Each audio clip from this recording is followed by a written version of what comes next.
Les plus anxieux des humains ont conçu un insoutenable orgueil pour surmonter la finitude. Son nom, c'est l'infini. Nous passons notre temps à placer l'infini dans nos existences quotidiennes. L'infini dans le fini, c'est l'amour. C'est l'amour-passion. L'infini dans le fini décor, c'est la musique. L'infini dans les limites du langage, ce sont les mathématiques. L'infini dans le fini de l'espace-temps, c'est la cosmologie. Pour l'instant, je laisse de côté la théologie, la philosophie et la littérature qui n'ont pas fini de régler leur compte avec l'infini. Je reviens à la cosmologie.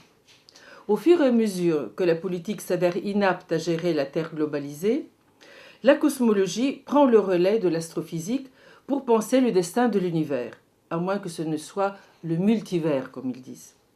Aucune donnée scientifique ne nous permet aujourd'hui de dire si l'univers observable aura une fin ou non. Pour certains, l'univers est fini, mais borné.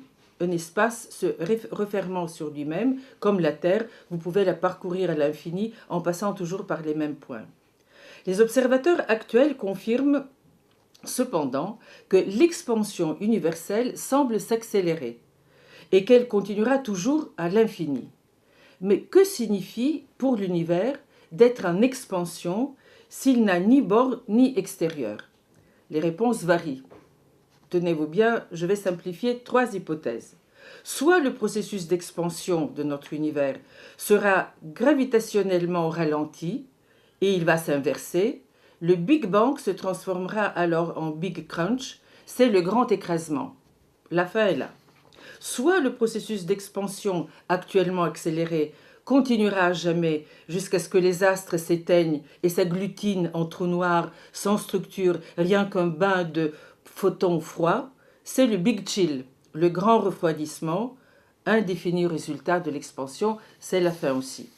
Soit la quantité d'énergie sombre croît à toutes les échelles et toutes les matières, atomes y compris, se déchargent par dilatation de l'espace.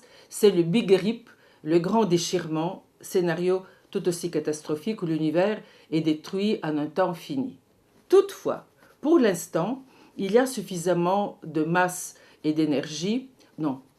Toutefois, pour l'instant, il y a insuffisamment de masse et d'énergie pour produire ce Big Rip. On respire. Ouf, la fin est peut-être évitable. Mais l'expansion semble s'accélérer et continuera pour toujours. Alors, un espoir qui pointe alors chez les cosmologistes. C'est le modèle cyclique, impliquant l'alternance de Big Bang et de Big Crunch. L'explosion-expansion conduit certes au Big Crunch, lequel cependant est immédiatement suivi par le Big Bang et ainsi de suite. Personnellement, j'opte pour ce Big Bounce, comme ils disent, c'est le grand rebond. Fini la fin. À la fin, il n'y aurait rien d'autre que des infinis rebonds. Est-ce l'éternel retour? Un croisement du philosophe allemand Friedrich Nietzsche et du mathématicien russe George Gamow.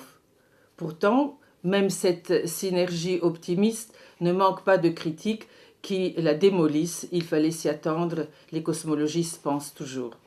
En somme, si l'infini existait, ce ne serait que l'infini de la pensée sans fin, des mortels que nous sommes, pourvus d'un insoutenable, d'un éternel et tendre orgueil, la capacité de penser à l'infini.